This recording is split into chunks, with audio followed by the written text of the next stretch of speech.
विश्वरूप के पिता त्वष्टा महर्षि ने यज्ञ किया और यज्ञ करके विश्व रूप के हत्यारे इंद्र को मारने के लिए उन्होंने वृत्तासुर को प्रकट किया और वृत्तासुर चले हैं युद्ध करने के। दधीची ऋषि की हड्डियों का इंद्र ने वज्र बनाया और वृत्तासुर ने जब दधीची ऋषि की हड्डियों को देखा तो उनकी हड्डियों में तो साक्षात नारायण का तेज था, क्योंकि दधीची जी सदा भगवान का चिंतन। जैसे बुखार हड्डियों में चला जाता है कई बार, ऐसे भक्त की हड्डियां भी प्रभावशाली होती हैं। उन हड्डियों में भी भगवान का दर्शन कर लिया भक्त ने। और वृत्तासुर ने कहा, अहम हरे तब पादैक्य मूल दासानुदासो भवितास्मि भूयः। हे प्रभु, मैं आपका दास ना सही तो दासों का दास बन जाऊं, मुझे अपने चरणों में लगा लो नाथ। ये वृत्तासुर राक्षस होकर भी भगवान की स्तुति करता है। देखो, भगवान से प्रेम करना चाहिए। जो राक्षस समझदार हुआ करते थे वह भी भगवान के शरण में रहा करते थे। रावण अच्छा आदमी था कि बुरा आदमी था? बोलो, रावण बुरा था आपके हिसाब से?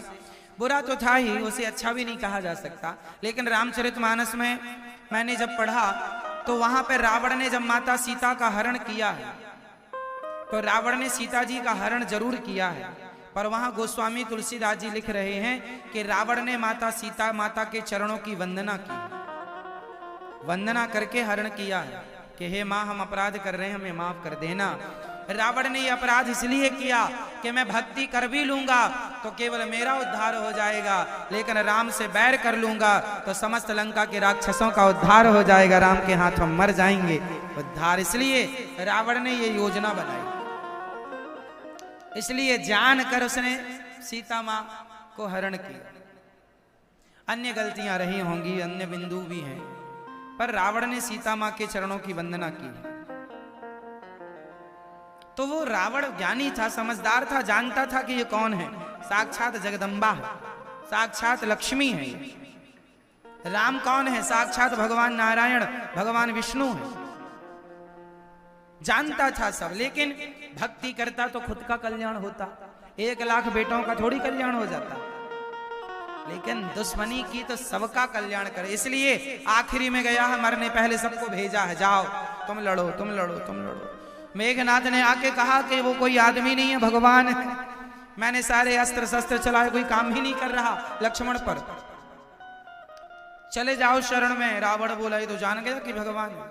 तो रावण ने कड़वे शब्द कहे, अरे तू एक काम कर, चूड़ी पहन के अंदर आ जा, मुझे डरा रहा है।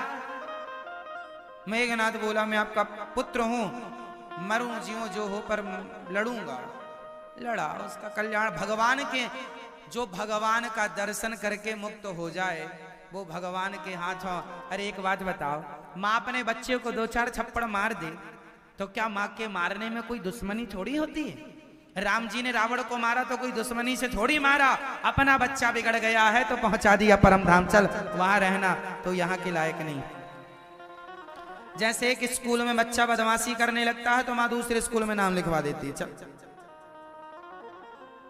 वहां पढ़। ऐसे ही है, भगवान तो माँ है, तुम्हें वो माता, च पिता तुम्हें वो मात पिता तुम मेरे, माता रामो मत पिता रामचंद्र, स्वामी रामो मत सखा रामचंद्र। भगवान है।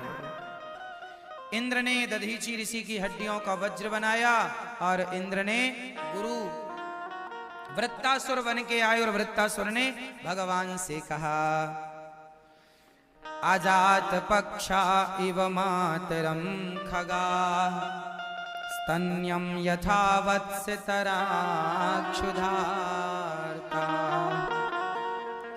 प्रियम प्रियेव व्यश्रुतम विषण्णा।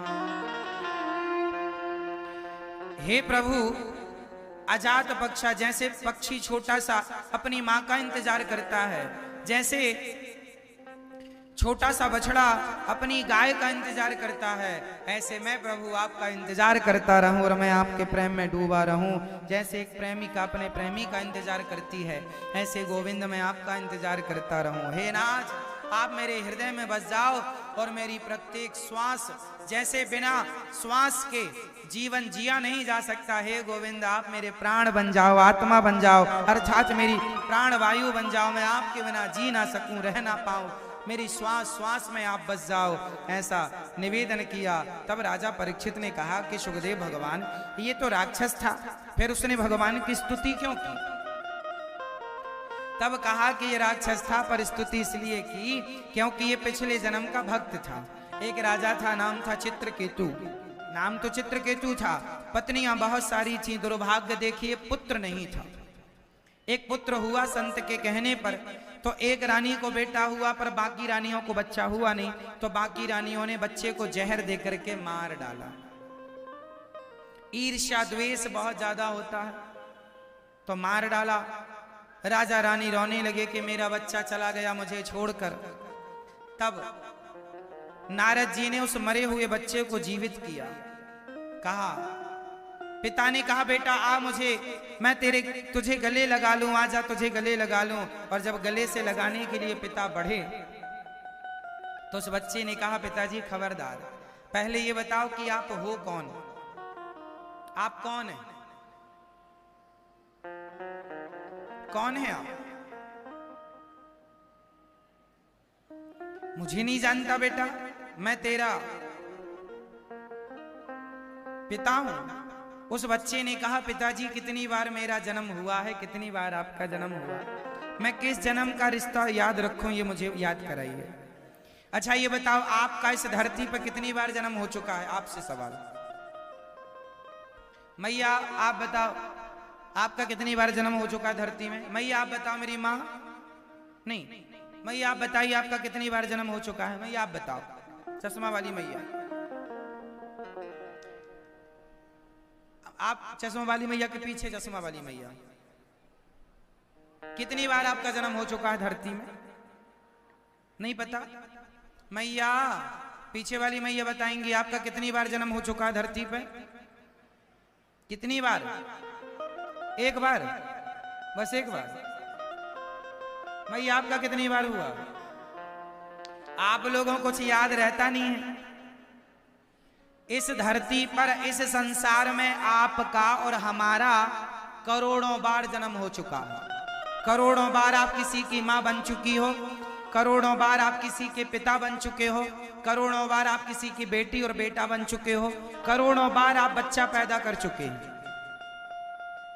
करोड़ों बार जन्म हम यही तो कर रहे हैं, जन्म लेते हैं फिर मर जाते हैं, फिर जन्म लेते हैं, 100 साल जीते हैं फिर मर जाते। कहानी 100 साल की ही तो है। 100 साल जीते हैं फिर मर जाते हैं, फिर जन्म फिर मृत्यु, फिर जन्म फिर मृत्यु, ये चल रहा है करोड़ों जन्म से।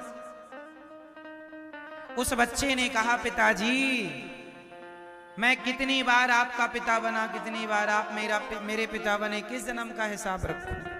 आप कहते हैं तू मेरा बेटा है, कोई किसी का बेटा बेटा नहीं होता।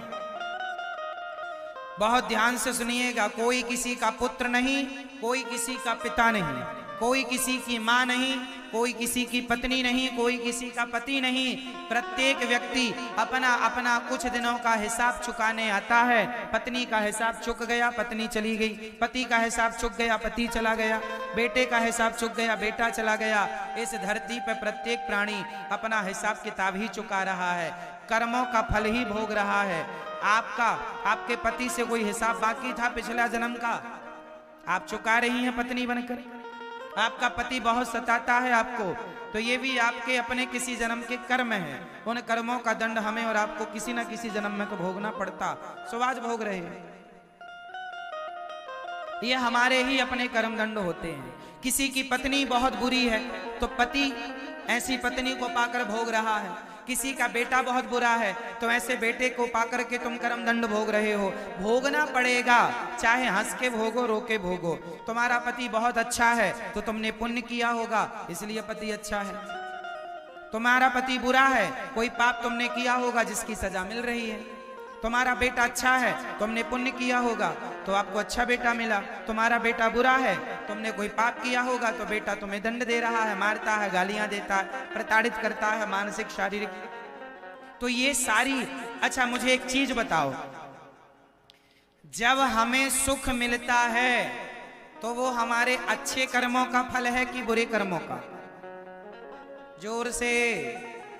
हमारे द्वारा हमें जो सुख मिलता है, पत्नी से, पुत्र से, परिवार से, संसार से जो हमें सुख मिलता है, पैसों से, वो पुण्य से मिलता है कि पाप से? जोर से। मैया, किससे मिलता है? पुण्य से। जब भी आपके जीवन में सुख एंट्री कर जाए, समझ लेना पुण्य जाग गया।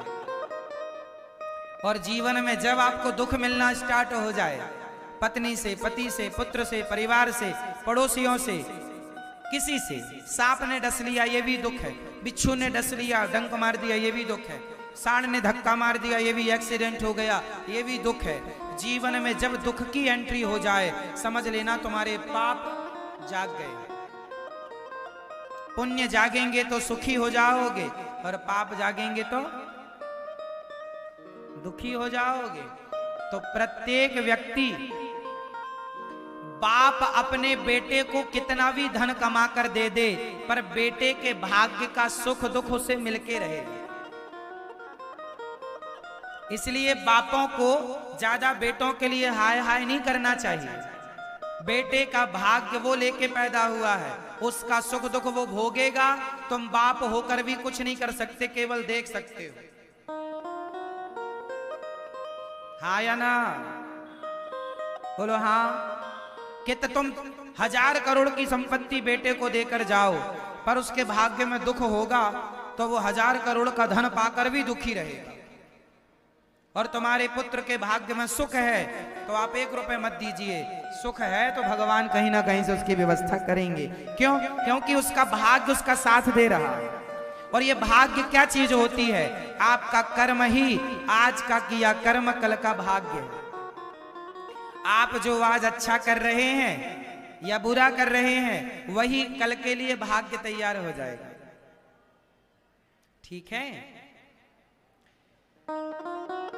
क्रियमाण, संचित और प्रारब्ध, 3 प्रकार के कर्म हैं। कर्म कितने प्रकार के हैं? समझो इसको, बहुत हिंदी में समझाऊंगा मैं आपको। मैं जो कर रहा हूं वो क्रियमाण है। मैं कर रहा हूं, मैं अन्न क्षेत्र बांट रहा हूं, मैं पुण्य कर रहा हूं, मैं चरण सेवा कर रहा हूं, या मैं किसी का गला दबा रहा हूं, मैं किसी को लूट रहा हूं, मैं बुरा कर रहा हूं। जो कर रहा हूं आप करते चलिए। आपका किया हुआ क्रियमाण कर्म है, वही आज का किया हुआ कल के लिए, आज का किया कर्म संचित हो जाएगा। मतलब आज का कर्म लॉक हो गया कल के लिए। क्रियमाण, क्रियमाण किया तो प्रारब्ध तैयार है ना। क्रिया किया, क्रियमाण किया तो संचित तैयार। संचित, आपने संचित मतलब संग्रह कर लिया, संग्रह।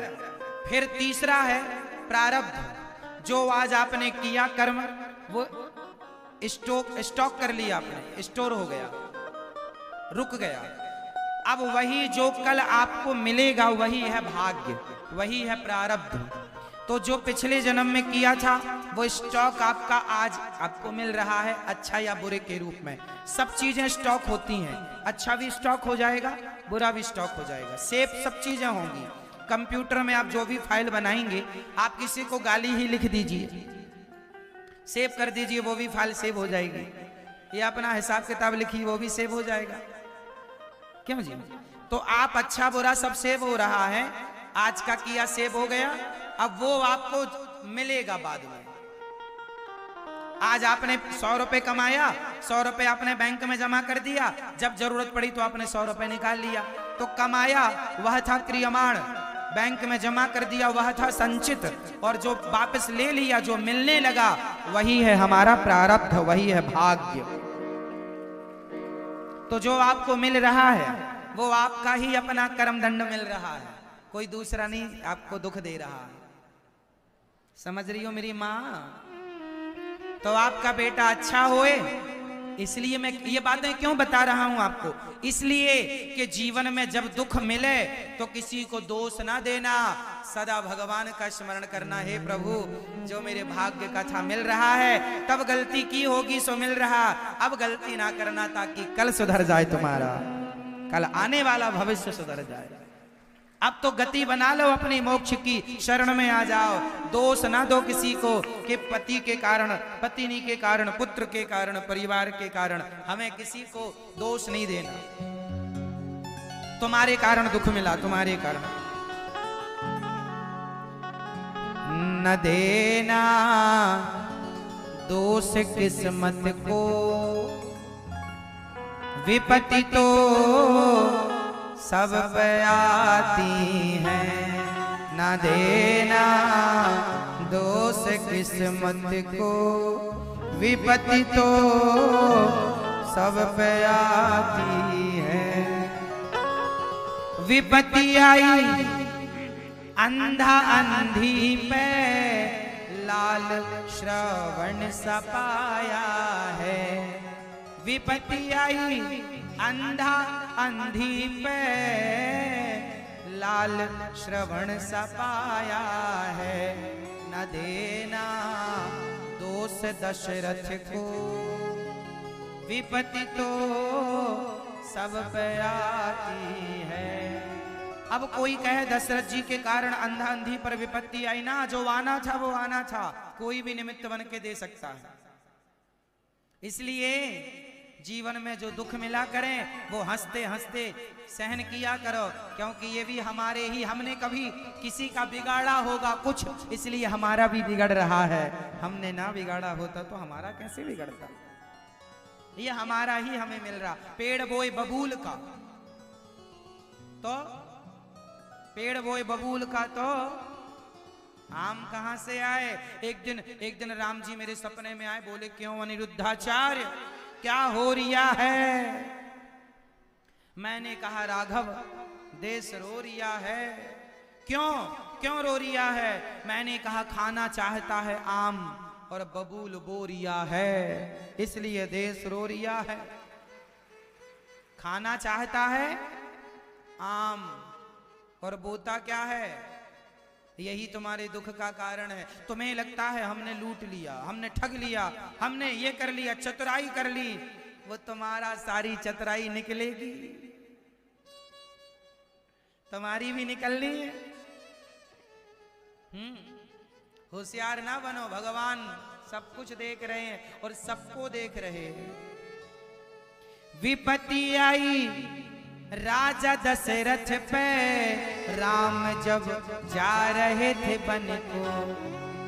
विपत्ति आई, राम के पिता के ऊपर भी संकट आया, तो हमारे आपकी क्या हैसियत है। विपत्ति आई राजा दशरथ पे, राम जब जा रहे थे वन को। न देना दोष कैकेयी को, विपत्ति तो सब पे आती है। न देना दोष कैकेयी को, विपत्ति तो सब पे आती है। किसे दोष देंगे, कैकेयी को। इसलिए किसी को दोष ना देकर स्वयं को दोष दो। को ना काहू को सुख दुख कर दाता, निज कृत कर्म भोग सब भ्राता। जो पा रहे हो आज आप लोग 56 भोग खा रहे हो, रबड़ी रसमलाई रसगुल्ला खा रहे हो, चकाचक खा रहे हो, ये तुम्हारे पुण्यों से तुम खा रहे हो। पुण्य से ही व्यक्ति अच्छा अच्छा खाता है, अच्छे अच्छे से रहता है। जिनके पाप ज्यादा हैं, जिनके पाप जाग गए हैं, पुण्य जागा तो 56 भोग मिलेगा, और पाप जाग जाएगा तो 2-2 रोटियों के लिए भी रुलाएगा। कितने लोग ऐसे हैं जो खूब चकाचक खा रहे हैं, और कितने लोग ऐसे हैं जो 2-2 रोटी के लिए भी स्ट्रगल कर रहे हैं। क्यों मेरी माँ, आप लोग सोचती हो मेरा घर कब बनेगा, आप लोग घर का सोच रहे हो, तो कुछ लोग ये सोच रहे हैं मेरा पेट कब भरेगा, मेरा पेट कब भरेगा। तो ये सब कर्म दंड सबको भोगने पड़ेंगे। इसलिए कहता हूं मेरी माँ, अच्छे कर्म करना, कर्मों का ही हिसाब होगा। बॉडी तो यहीं पड़ी रह जाएगी, पति पत्नी पुत्र परिवार पैसा दुकान मकान खेत खलिहान सब रह जाएगा, कर्म संग चलेगा।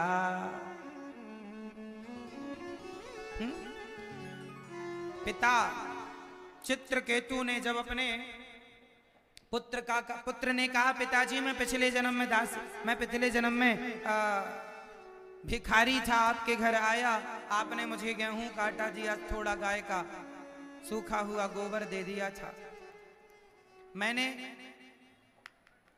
ओपलों में आग लगाई, कंडे में बहुत सारी चींटियां थी, सारी जल गईं, मैंने चींटियों को जलाकर मारा था पिछले जन्म में, वो चींटियां मिली थी आपके घर से, आपकी रोटियां खाई थी 5, तो 5 वर्ष तक आपका बेटा बनकर मैंने रोटियां चुकाई आपकी, और चींटियों को मारा था मैंने, तो वो चींटियां आपकी पत्नी बनकर आई हैं ढेर सारी, तो मैंने उन्हें मारा था, उन्होंने मुझे मार दिया, हिसाब चुक गया। वो तो भगवान जी का भोग लगा के खाई रोटियां, एक जन्म में सबका चुक गया, वरना ना जाने कितने जन्म लेके सबका अलग अलग हिसाब किताब चुकाना पड़ता।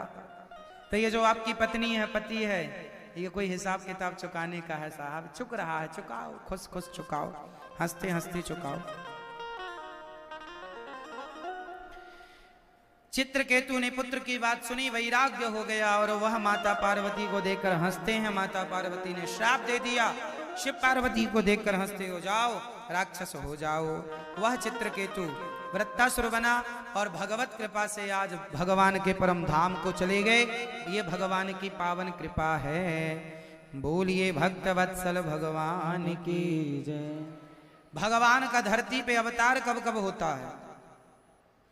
यदा देवेषु वेदेषु गौषु विप्रेषु साधुषु धर्मे मयि च विद्वेषः सवाशु विनश्यति। जब जब धर्म की हानि तब तब भगवान अवतार लेते हैं। भगवान के परम भक्त का नाम है प्रहलाद। मैया प्रहलाद जी के पिताजी का नाम क्या है? मैया बताओ मेरी माँ, प्रहलाद जी के पिताजी का नाम क्या है? हिरण्यकशिपु। और माँ का नाम आप बताओ मैया, प्रहलाद जी की माँ का नाम?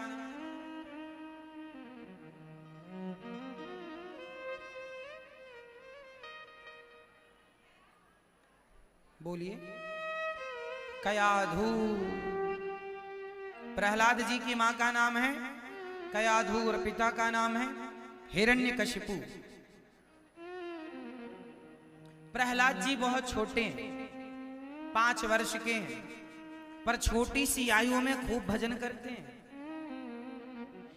तो राजा परीक्षित ने प्रश्न किया कि गुरुदेव ये राक्षस का बेटा है, राक्षस के बेटे तो राक्षस ही होंगे, फिर ये हिरण्यकशिपु जैसे राक्षसों के बेटे प्रहलाद कब से होने लगे? दुष्ट के घर सज्जन कैसे?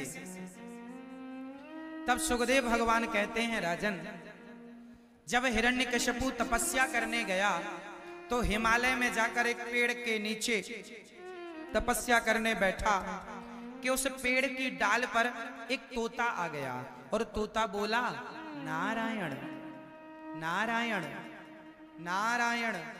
जब तोते ने नारायण नारायण बोला तो हिरण्यकशिपु ने सोचा कि मेरे दुश्मन का नाम ले रहा है, आज का दिन अच्छा नहीं है। सगुन को उसने अपशगुन समझ लिया और वापस घर आ गया, बोले कल आऊंगा। जब घर आया तो पत्नी कयाधु ने देखा, स्वामी जी आज जल्दी आ गए, क्या भगवान मिल गए? तपस्या पूरी हो गई? बोले ना, मैं तपस्या करने बैठा ही था कि कोई तोता बोला नारायण नारायण। कयाधु ने आज पहली बार अपने पति के मुख से नारायण का नाम सुना। तो कयाधु ने बड़ा अच्छा लगा। कयाधु बहुत बड़ी भक्त थी, पत्नियां बड़ी भक्त होती हैं। कयाधु बहुत बड़ी भक्त थी। उसने अपने पति को गिलास भर पानी दिया। बोले स्वामी जी बताओ तोते ने क्या कहा? बोली नारायण नारायण। फिर थोड़ी देर बाद भोजन लगाया, भोजन कराया। स्वामी जी तोते ने क्या कहा? बोला नारायण नारायण बोला। मैं बैठा तो नारायण नारायण। फिर एक रोटी लेके पहुंच गई, एक और खाइए। क्या कहा तोते ने? बोले नारायण नारायण। दिन भर पत्नी आज पति के पीछे पड़ गई और बेचारी ने इनडायरेक्ट खूब नाम जपाया अपने पति से कि चलो इनके मुंह से धोखे से ही, कुभाव से ही नारायण निकल जाएगा, इनका भी कल्याण हो जाएगा। पत्नी वही है जो अपने पति का कल्याण कर दे। तुम्हारा पति गलत रास्ते पर चला जाए तो पत्नी का धर्म है कि तुम सही रास्ते पर लाओ अपने पति को।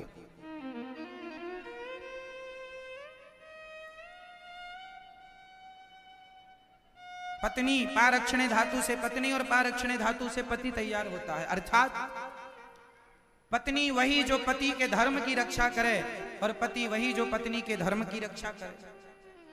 तो आपका पति रास्ता भटक जाए तो आप सही रास्ते पर लाया करो। कयाधु ने उस दिन खूब नाम जपा और रात्रि हुई। रात्रि उसी रात कयाधु गर्भवती हो गई। नारायण का नाम जपते जपते गर्भाधान हुआ।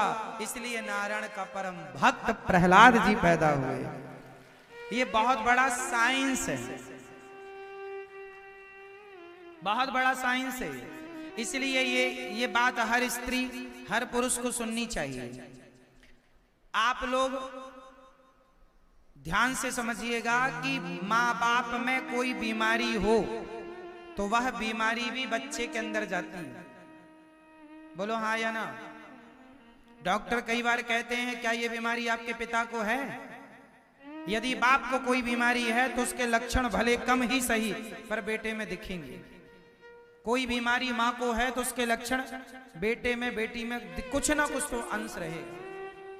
कुछ बीमारियां ऐसी हैं जो दादाजी को थी तो बाप को आ गई, बाप को थी तो बेटे में आ गई। जब बीमारियां खानदानी चलती हैं तो संस्कार भी माँ बाप के बच्चे के अंदर क्यों नहीं आएंगे? केवल खून नहीं आता। एक बात और सुनिएगा, बच्चे का ब्लड ग्रुप क्या होता है? वही ब्लड ग्रुप होता है जो या बाप का हो या माँ का हो। बोलो हाँ या ना? ये बात सही है? तो माँ या बाप किसी एक का ग्रुप आ जाता है, ब्लड ग्रुप आता है। सही है? जब माँ बाप का खून बेटे में जा रहा है, ब्लड ग्रुप जा रहा है, बीमारियां जा रही हैं, तो क्या तुम्हारे मन में जो चल रहा है अच्छा बुरा, जो तुम्हारी सोच है अच्छी या बुरी, क्या तुम्हारे संस्कार तुम्हारे विचार क्या बच्चे में नहीं जाएंगे? केवल ब्लड ग्रुप ही जाएगा ना मेरी माँ। माँ बाप के संस्कार भी बच्चे के अंदर जाते हैं। इसलिए माँ बाप जितने अच्छे होंगे संस्कारी, बच्चा भी उतना अच्छा होगा। इसलिए तुम पति पत्नी भी संस्कारी रहा करो। भगवान का चिंतन करते करते गर्भाधान होने से भक्त पैदा हो। इसलिए पति पत्नी को रोज भगवान का चिंतन करना चाहिए और भगवान के होकर के फिर गर्भाधान किया जाए तो संतान योग्य पैदा होती है। वरना सब नालायक पैदा हो जाते हैं। शेर पैदा ही नहीं हो रहे हैं, गीदड़ों से भर दिया आपने पूरा देश।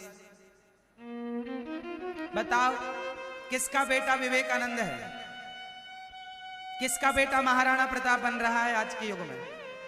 किसकी बेटियां झांसी की रानी बन रही हैं, अहिल्या बन रही हैं, सती सावित्री बन रही हैं? तुम्हारी संतान क्यों गलत रास्तों पर जा रही है? केवल संतानों की गलती है, तुम्हारी कोई गलती नहीं है। तुम भोगी हो तो तुम्हारी संतान भी भोगी ही होगी। वो योगी नहीं हो सकती, वो तपस्वी नहीं हो सकती। माँ बाप तपस्वी होते, माँ बाप परम भक्त होते, माँ बाप शुभ चिंतक होते समाज के, राष्ट्र के, तो वो संस्कार लेके बच्चे भी पैदा होंगे। इसलिए जननी जने तो भक्त जने, या दाता या सूर, या से तो बंध्या भली, काहे गवावे नूर। अच्छे से बच्चे ऐसे पैदा करो जो देश के काम आए, समाज के काम आए, वरना जनसंख्या बढ़ाने से क्या फायदा। 100 गीदड़ चाहिए या एक शेर चाहिए? बोलो, 100 गीदड़ चाहिए कि एक शेर चाहिए? बोलो मेरी माँ, तो क्या पैदा करोगी, गीदड़ या शेर? अभी क्या पैदा किया है?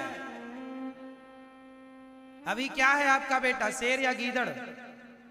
यदि आपका बेटा संस्कारवान है, सेवा करता है, माँ बाप की बड़ों का सम्मान करता है, तब तो शेर कहूंगा, वरना जो अपने माँ बाप को घर से निकाल दे, उनसे बड़ा गीदड़ कौन होगा? उनसे बड़ा नालायक और मूर्ख कौन होगा? जो अपने माँ बाप का सम्मान नहीं करते, ऐसी औलादों को पैदा करने से अच्छा है ऐसे ना करते पैदा। क्या करोगे ऐसी औलादों का जो माँ बाप के का सम्मान ना कर सके? जिसने पैदा किया, छाती से लगाया, 9 महीने तुम्हें पेट में रखा, जो अपनी माँ का ना हो सका, बाप का ना हो सका, ऐसी संतानों का आप और हम क्या करेंगे बताओ? ये पृथ्वी के भार हैं, बोझ है। पृथ्वी इन्हीं के भार से दुखी है।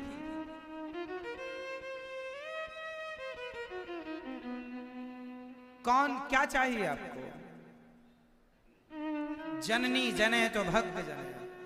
तुम्हारा गर्भ बहुत अपवित्र होता है मेरी माँ, पर जब तुम अच्छी संतान को पैदा करती हो तो तुम्हारा गर्भ भी वंदनीय हो जाता है, पूज्य हो जाता है। स्त्री का गर्भ केवल बेटा पैदा करने से शुद्ध नहीं होता।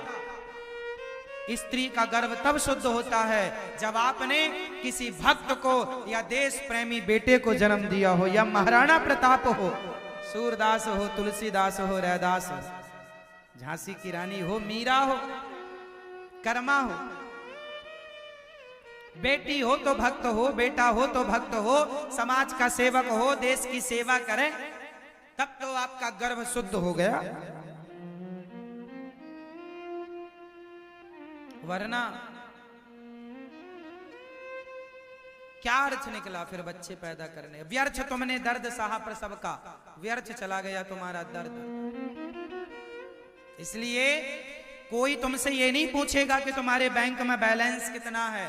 सारी दुनिया आपके बच्चों पर नजर रखती है कि आपके बच्चे कैसे हैं, आपके बच्चों ने और आपने समाज को क्या दिया, देश को क्या दिया। इसलिए ऐसे लाल पैदा करके जाना जो देश की सेवा करें, देश के काम आए, खूब धन कमाएं और धन से धर्म करें। ये नहीं कि धन कमाकर शराब पी रहे हैं, मांस खा रहे हैं, ओ बहन बेटियों को जबरदस्ती उनके साथ दुराचार कर रहे हैं, वैश्याओं को नचा रहे हैं अपने अपने घरों में। ऐसी औलादों का क्या करोगे आप? शराबी बेटे का क्या करोगे? मांसाहारी बेटे का क्या करोगे?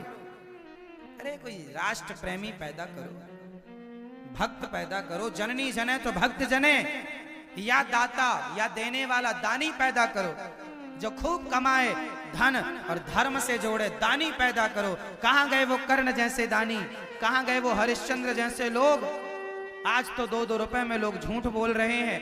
बेटा ऐसा पैदा करना, भले पैसा कम कमाए पर सत्य के नाम से उसको जाना जाए, ये आदमी सत्य के रास्ते पर चलता है। ऐसे बेटे पैदा करो जो सत्य के रास्ते पर चलें, जो गलत रास्ते को सदा के लिए परित्याग कर दें। ये थोड़ी के पेट भरने के लिए झूठ बोल लें, कपट कर लें, अरे हम तो भूखे मर जाएंगे, पर भूखे मरना पसंद करेंगे, झूठ बोलकर पेट भरना पसंद नहीं करेंगे। ऐसे संस्कार आपके हों, आपके बच्चे को, बच्चों के हों। बेईमानी नहीं, चोरी नहीं, भ्रष्टाचार नहीं। आजकल पैदा कर दिए बच्चे बड़े बड़े पदों पर जाके भ्रष्टाचार कर रहे हैं। तो ऐसे बच्चों से क्या मिला देश को? भ्रष्टाचारी लोग मिले। तुम जैसी माओ ने क्या दिया? भ्रष्टाचारी नेता, भ्रष्टाचारी अफसर, भ्रष्टाचारी लोगों से ये देश भरा पड़ा। तो तुम्हारा बेटा यदि भ्रष्टाचारी है तो समझ लेना कि तुम्हारा बेटा पैदा करना व्यर्थ। ऐसे तो फिर सुअर भी पैदा कर लेते हैं 12-12, क्या मतलब है उनके पैदा करने का? अरे एक पैदा करो, देश प्रेमी करो, ईमानदार पैदा करो, मर जाए पर झूठ ना बोले, मर जाए पर ईमानदारी की खाए। ऐसे बेटे चाहिए, बेईमान नहीं चाहिए। क्या कहते हैं आप? बेईमान बेटा चाहिए या ईमानदार बेटा चाहिए? बोलो मेरी माँ, जोर से। तो बनाओ अपनी औलादों को ईमानदार, कहो अपनी औलादों से कि बेटा भ्रष्टाचार ना किया कर, पद का दुरुपयोग ना किया कर। क्यों नहीं कहती हो? 4-4 बच्चों की जरूरत नहीं है, एक ईमानदार पर्याप्त है। ठिकाने का हो एक ही हो, 2 हो 4 हो वो तो आपकी मर्जी। भगवान करे आपके 100-100 बच्चे हों, हमें क्या दिक्कत है? खूब बच्चे हों पर देश प्रेमी हो, भक्त हो, ठीक है? दादाजी सही हैं? तो कैसे बच्चे चाहिए देश को? मेरी मां दुष्ट या भक्त?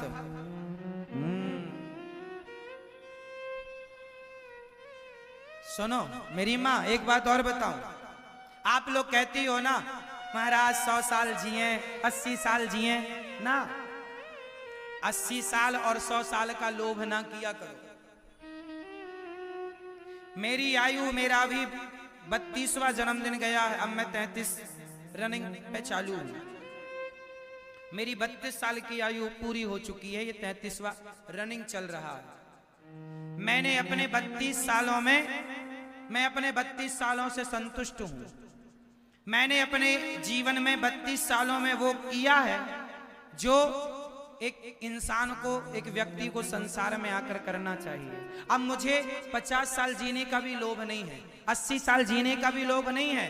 अरे 20 साल, 25 साल, 30 साल में ही वो कर लो जो 100 साल में भी लोग ना कर पाए। कर लो अच्छा काम। विवेकानंद जी कौन सा 100 साल जिए? एक कम 40 साल की उम्र में चले गए स्वामी विवेकानंद जी, 39 वर्ष की उम्र में, 39 ईयर। एक कम 40 साल की उम्र में स्वामी जी चले गए। फिर आप लोग तो कितने लोग यहाँ 50 साल के बैठे हैं, 80 साल के बैठे हैं। तो ज्यादा उम्र तो सांप की भी होती है, उम्र तो ज्यादा सांप की भी होती है, पर उसकी उम्र का करेंगे क्या? डसने की काम आता है। अरे थोड़ी उम्र में ही झांसी की रानी कोई 100 साल नहीं जी, 23 साल में मर गई। कितने साल में मर गई? 23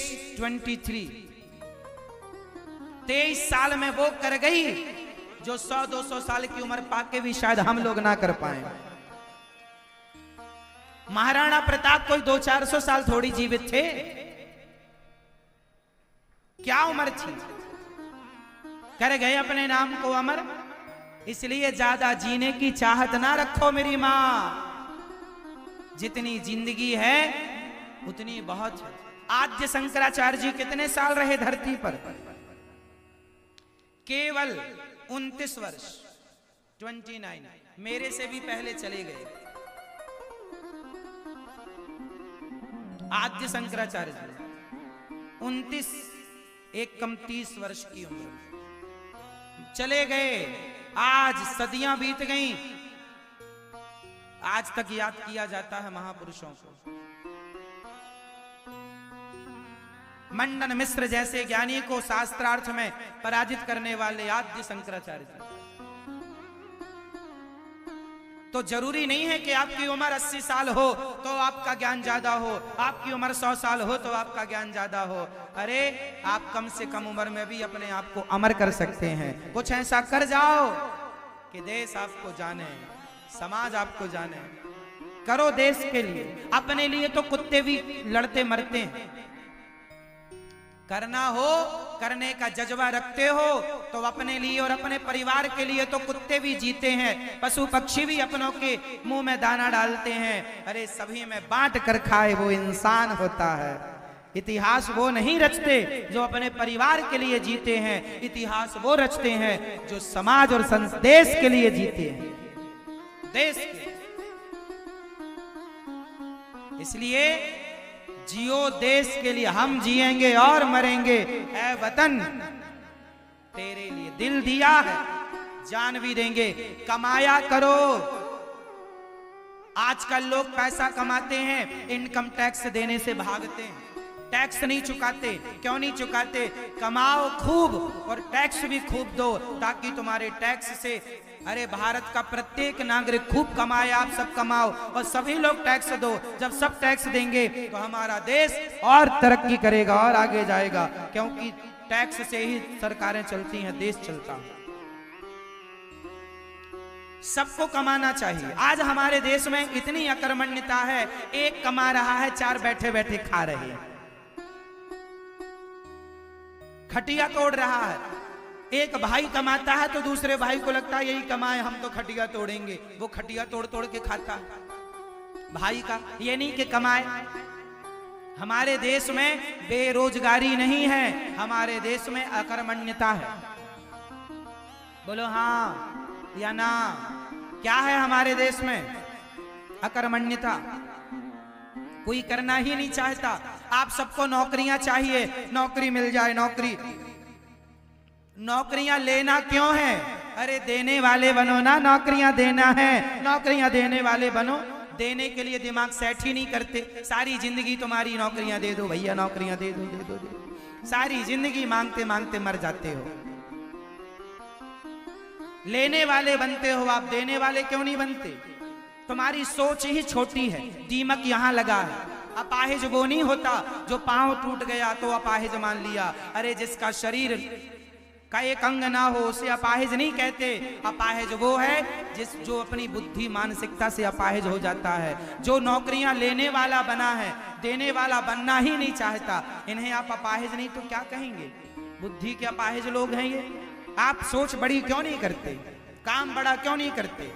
रोते रहते हो सारी जिंदगी। कहीं सरकार के नाम पर रोएंगे, कभी भाग्य के नाम पर रोएंगे। अरे कर्म करने वाला तब भी सुखी था, आज भी सुखी है, आगे भी सुखी होगा। कर्म करने वाला। और अकर्मण्य खटिया तोड़ने वाले तब भी रो रहे थे, आज भी रो रहे। नौकर पैदा करती है मैया, मालिक क्यों नहीं पैदा करती हो?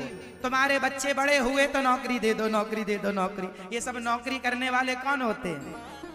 बताओ, नौकरी देने वाला बड़ा कि नौकरी लेने वाला? जोर से बोलो। नौकरी लेने वाला बड़ा, देने वाला बड़ा? तो बड़ा क्यों नहीं बनाती हो बच्चों को? बेटा देना है, लेना नहीं है। नहीं लेना बेटा, लेना लेना। नहीं मिला नौकरी, मर गए, आत्महत्या कर ली। ये कोई बात है कि नौकरी नहीं मिली तो आत्महत्या कर ली? अरे आप हर जितने लोग मेरे सामने बैठे हैं, सुन रहे हैं, आप सब लोग टाटा, बिरला, अडानी, अंबानी, बिल गेट्स बन सकते हो, पर कर्म करने का भाव हो तो सब कर सकते हो। वरना भाग्य के नाम पर रोना तो सीखा ही है कुछ लोगों ने। रोते रहो सारी जिंदगी सरकारों के नाम पर, भाग्यों के नाम पर। नौकर पैदा करती हो मैया, शेर पैदा करो, नौकरी देने वाला पैदा करो। नौकर क्या पैदा करना, मालिक पैदा करो। नौकरी करने वाला कौन होता है? नौकर। बोलो हाँ या ना? बोलो हाँ।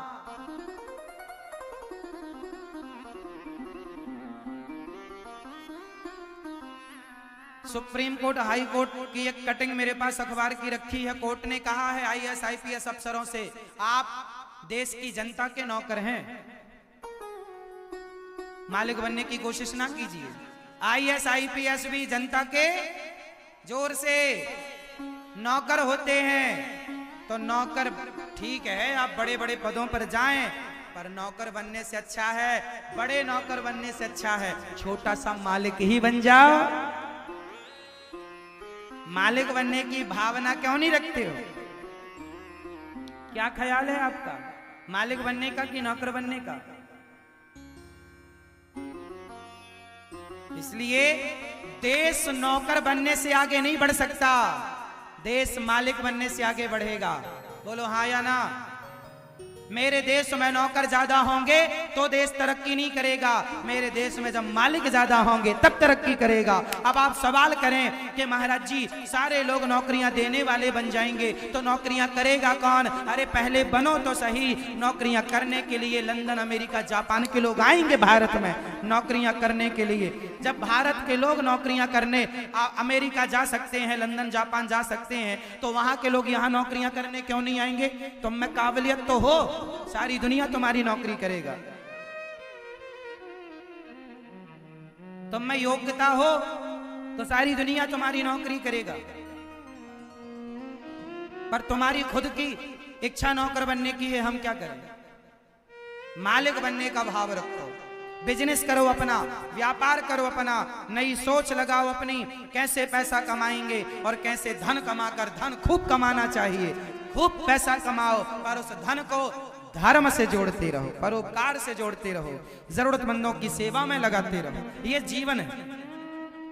ये नहीं कि धन आ गया तो पी करके पड़े हैं कहीं गंदी नाली में। धन को धर्म से जोड़ना चाहिए। ठीक है। प्रहलाद जी जब उनके पिता तपस्या करने पुनः गए तो प्रहलाद जी ने उनकी पत्नी हिरण्यकशिपु की पत्नी जो थी प्रहलाद जी की मां कयाधु, उनके पास एक ऐसी शक्ति थी कि वो जब तक चाहती थी तब तक अपने गर्भ को अपने गर्भ में ही रख सकती थी। तो जब तक हिरण्यकशिपु तपस्या करके आ नहीं गए, 1000 साल बाद लौटे, हजारों साल बाद जब तपस्या करके आए तब जाके कयाधु ने बच्चे को जन्म दिया। वो सामान्य महिला थोड़ी थी, वो अपने गर्भ में अपने बच्चे को हजारों साल तक रख सकती थी। जब आए पति तब कयाधु ने बच्चे को जन्म दिया। और प्रहलाद जी तब 5 वर्ष के, क्योंकि गर्भाधान तो तब हो गया था जब वो तपस्या करने जा रहे थे, और तपस्या करी 1000 साल तक। तो 1000 साल में तो प्रहलाद जी 1000 साल के हो जाते, फिर 9 महीने में बाहर आ जाते। तो इसलिए माँ ने जन्म ही नहीं दिया कि जब पति आएंगे तब जन्म दूंगा। भाई कल को पति पहचानने से मना कर दे कि किसका बेटा लिए घूम रही हो, इसलिए बता सके कि आपका बेटा भी जो आपने छोड़ा था गर्भ में, वो गर्भ में है। फिर उसके बाद वो आगे बढ़ा, बच्चा हुआ। 5 साल के जब प्रहलाद जी हुए तो प्रहलाद जी ने खूब भगवान का चिंतन किया, क्योंकि प्रहलाद जी की मां को इंद्र चुरा के ले गए थे, कयाधु का हरण कर लिया था इंद्र ने।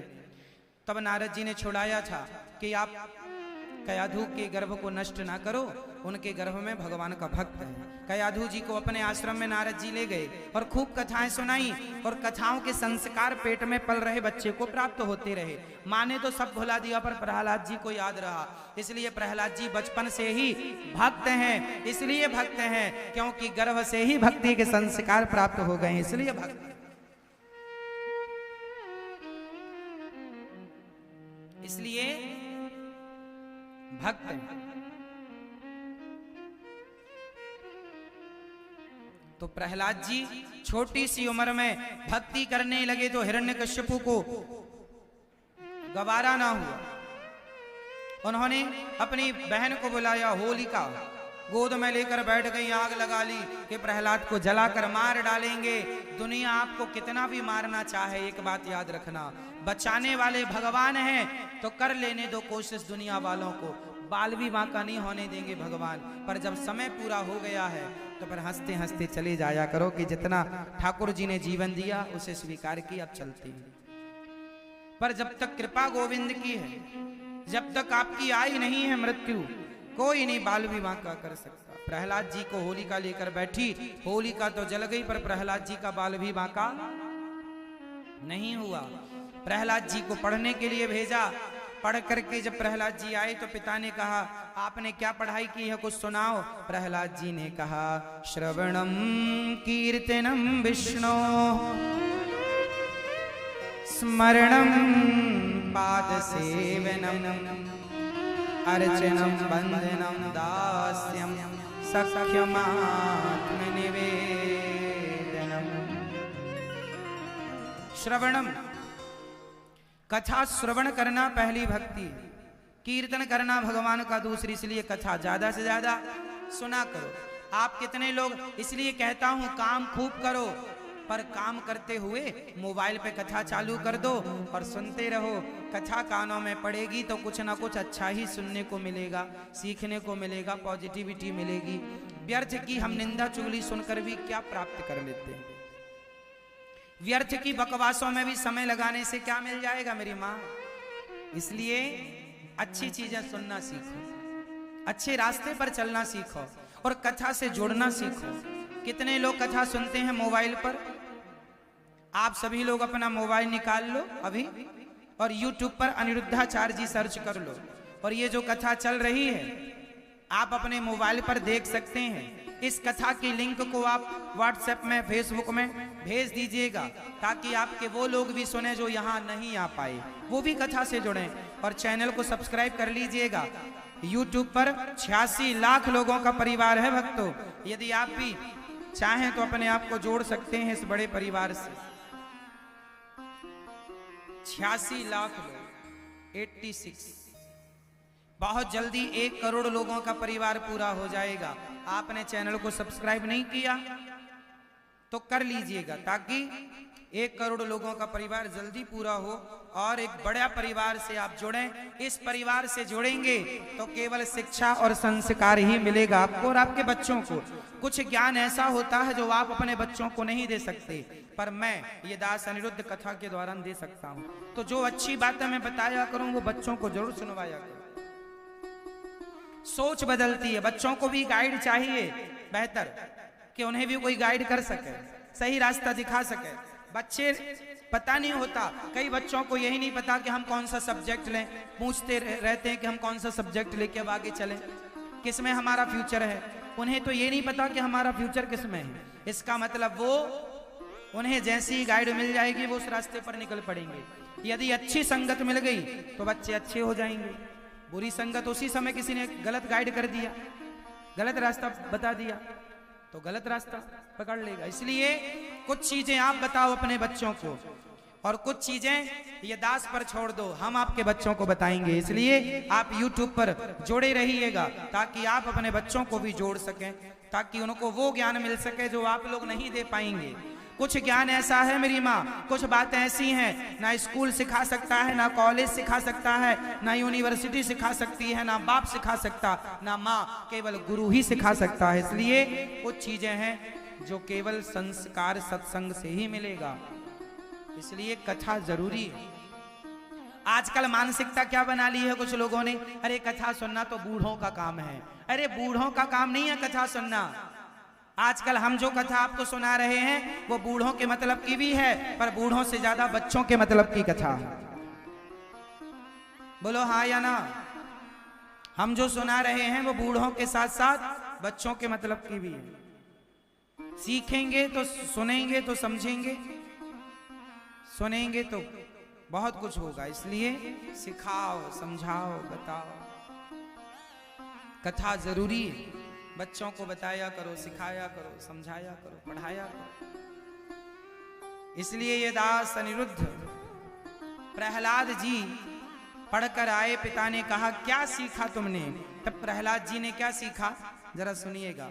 श्रवणम कीर्तनम विष्णु, कथा सुनना सीखी, कीर्तन करना सीखा, भगवान का स्मरण करना सीखा। आप भी कथा सुना करो, कीर्तन किया करो, भगवान का स्मरण, जो कि अभी मैंने स्मरण की व्याख्या पहले की थी कि एक पत्नी जैसे काम करते हुए पति का स्मरण करती, आपको भगवान का करना। सेवा, सबसे बड़ा धर्म क्या है? मैं ये बताओ मेरी माँ, सबसे बड़ा धर्म क्या है? सेवा ही परमो धर्म। सारे वेद पुराण अंत में यही कहते हैं, सेवा करो कल्याण होगा। तो सेवा ही सार है सबका। इसलिए गृहस्थी सेवा से चलती है। भाई बहू अपने पति की सेवा करे, सास ससुर की सेवा करे, बेटा अपने माँ बाप की सेवा करे, तुम्हारे घर पे कोई अतिथि आ जाए आप उसकी सेवा करो, यही तो सेवा। लेकिन आजकल आदमी सेवा नहीं करता। आजकल बहुएं सेवा ना करना पड़े, वो कौन सी आजकल बहुएं कहाँ पांव दबाती हैं अपनी सास के, फैशन में रहती हैं, मॉडल बहुएं हैं आजकल। तो पांव दबाने में बड़ी लाज आती है। दिन भर मैडम झूठ बोलती है, चुगली करती है। आजकल तो मैडम सिगरेट पीने लग गई हैं, शराब पीती हैं। शराब सिगरेट पीने में आजकल महिलाएं, कुछ लोग तो मोबाइल पे जुआ खेलती रहती हैं, ताश, लूडो। हाँ, तो ये सब काम करने में तुम्हें शर्म नहीं आती, पर सास के पांव दबाने में शर्म आती है। आप में से कितनी बहू ऐसी हैं जो सास के पांव दबाती हैं? उठा लो हाथ, बताओ मुझे। आप पांव नहीं दबाती हो अपनी सास के? सास है नहीं दबाती है, क्यों? तो आप भी तो बूढ़ी हो जाओगी फिर, आपकी बहू। क्या हमें अपनी सासों की सेवा नहीं करनी चाहिए? क्या हमें अपने ससुर को बाप मान करके उसकी सेवा नहीं करनी चाहिए? कल को तुम भी बूढ़े होगे, तुम्हारे भी पांव में दर्द होगा, कौन सेवा करेगा? अरे सेवा करना भक्ति है, किया करो। आजकल बहुओं को शर्म आती है। अरे सास मां की तरह है, भले गालियां दे, भले आप मुझे गालियां दें, वो आपका स्वभाव है, वो आपका पाप पुण्य है, पर मैं आपके साथ जो करूंगा वो मेरा धन होगा, अच्छा या बुरा। तो आप जो मेरे साथ करें वो आप करते रहें, पर मैं आपके साथ अच्छा करूं, ये मेरा संस्कार है कि मैं आपके साथ अच्छा करूं। मैं भी आपको गालियां देने लग जाऊं तो आप और मुझे में अंतर क्या रह जाएगा? माना कि आपके सास ससुर अच्छे हैं या नहीं भगवान जाने, सेवक नहीं दबाते पांव, अलग विषय, वो ना दबाएं, पर तुम बोला करो माँ जी चरण दबा दे, आओ। लेट जाए तो जाके बैठ जाओ पांव के पास और दबाने लग जाओ। कोई तुम्हारे पांव मुंह में थोड़ी मार देगी सास, और मुंह में मार दे तो फिर मत दबाना। यदि तुम्हारी सास तांडव करने लग जाए, पांव मुंह में मारने लग जाए, तो फिर ऐसी सास के ना दबाना। कुछ सासें भी ऐसी होती हैं, उद्दंड टाइप की। बहू कितनी भी सेवा करो उसे पसंद ही नहीं आता, तो ऐसी सासों से फिर देख लो कि हाँ हमारी सास लतमरू है, तो फिर ना दबाओ पांव। भाई जो गैया दूध देने में लात ज्यादा मारती है, उसे आदमी कम ही फिर दोहता है, चल लात बहुत मारती है। तो ऐसी सास भी यदि तुम्हारी लात मारे तुम्हारे मुंह में तो फिर मत दबाना, पर नहीं मारती, लात अच्छी है तो पांव दबाना चाहिए, सेवा करनी चाहिए। बोलो हाँ या ना? सेवा ही परमो धर्मः। जब देखो कितनी अच्छी परंपरा हमारे सनातन धर्म की है। बहू सास के पांव दबाएगी तो कल तुम सास बन जाओगी, तो तुम्हारी बहू भी तुम्हें देख देख के सीखेगी, अरे ये अपने सास की सेवा का हमें भी करना चाहिए। तुम नहीं करोगी, तुम्हारी कौन करेगा? भाई वही तो मिलता है जो हम बोते हैं। अच्छा बोएंगे तो अच्छा काटेंगे, बुरा बोएंगे तो। हाँ, आप करते हो अपने सास की सेवा? जिंदा है आपकी सास? आपकी नहीं है, आपकी है जिंदा, तो आप पांव नहीं दबाती सास, सेवा नहीं करवाती, लात तो नहीं मारती आपकी सास।